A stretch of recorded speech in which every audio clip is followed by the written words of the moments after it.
자, 방미 외교 이번 순방의 성과와 한계에 대해서 냉정하게 분석해 보겠습니다. 더 중요해진 설득이라는 주제도 꼽았습니다. 윤석열 대통령이 하버드 대학교에서도 연설을 했습니다. 한국은 독자적으로 1년 안에 다핵 무장할 능력이 있다. 우리가 뭐 못해서 안 하는 줄 아냐. 할 줄 안다. 하지만 안 하는 이유에 대해서 연설을 한 겁니다. 들어보시죠. 하버드 학생과 교수진 여러분, 자유를 위협하는 세력에 맞서기 위해서는 힘을 합치고 연대해야 합니다.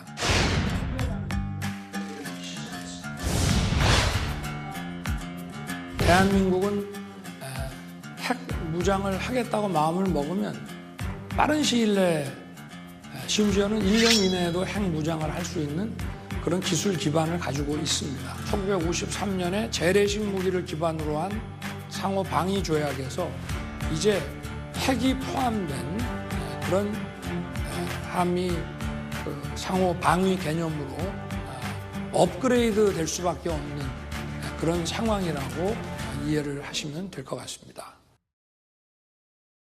한미 간이 상호 방어해주는 제2의 상호 조약을 맺은 것과 진배 없다라는 대통령의 이번 한미 정상회담 외교의 평가였습니다. 한국이 핵무장 1년 안에도 가능하다. 사실은 기술적으로만 놓고 보면 박정아 의원님, 네. 핵무기 개발하는 게 스텔스 전투기 한 대 사는 것보다 싸고 대한민국이 원전 기술이 또 세계 최대 아닙니까? 그럼요. 예, 최첨단 원전 기술을 갖고 있는 대한민국에서 살짝 그 기술만 바꾸면 핵무기 만드는 거 일도 아니죠. 그럼요. 우리 이미 요 위성도 쏘았고, 예. 그러니까 대기권을 나갔다 들어올 수 있는 그런 요업 기술도 있고, 그 다음에 핵무기 전환하는 기술도 있고.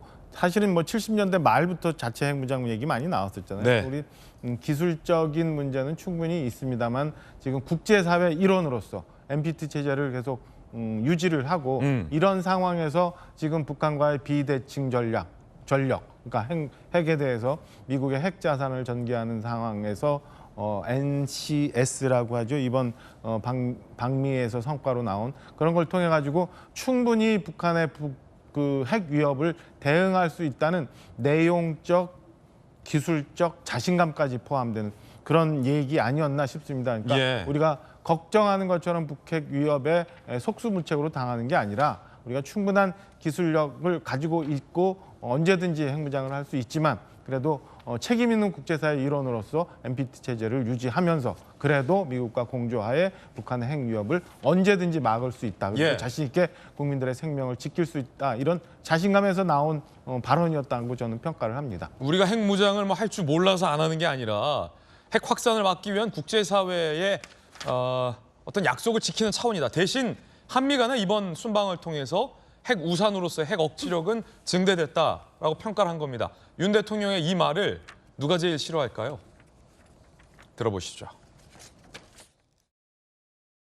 미국을 싸돌아다니며 보기에도 역겨울 정도로 비굴하게 놀아댄 윤석열 괴뢰 역도의 추태에 대해서도 언급하지 않을 수 없다. 저들의 경제를 미국에 더욱 예속시키는 쓸개 빠진 짓거리를 한 것이라든가 주변 국가들의 핵심利益과 연관된 예민한 대만 문제, 우크라이나 문제에 주제넘게 간섭한 것이라든가.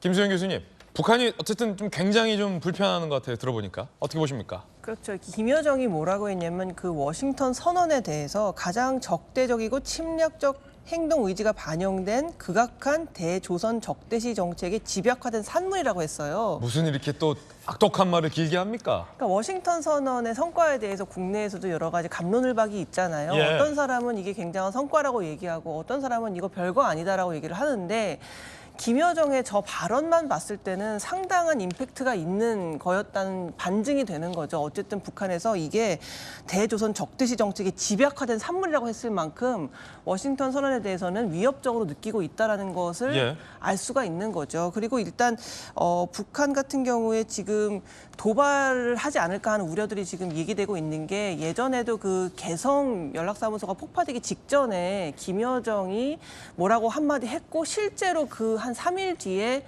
폭파가 이루어졌었거든요. 예. 근데 이번에 이렇게 결정적 행동에 나설 때가 됐다라는 식으로 얘기를 했기 때문에 혹시라도 좀 도발이 있지 않을까 하는 우려들이 지금 제기되고 있어서 굉장히 예의주시해야 되는 그런 상황인 것만큼은 분명해 보입니다. 어쨌든 이번 한미 외교에 대해서 북한이 가장 싫어하고 있다. 김여정이 가시도친 말을 내놓고 있다라는 대목이었습니다. 여야는 과연 한미 외교 이번 순방에 대해서 어떻게 평가할까요? 극명합니다. 들어보시죠. 사실상의 제2의 한미 상호방위 조약인 것입니다. 굳건한 동맹 의지를 대한민국 국익에 부합하는 성과로 연결짓는 일이 남았습니다. 빈손 외교를 넘어 대국민 사기 외교로 막을 내렸습니다. 도청 문제에 대해서는 말 한마디 못하고 텅 빈 쇼핑백만 들고 돌아온 모습에 국민들은 허탈해하고 있습니다.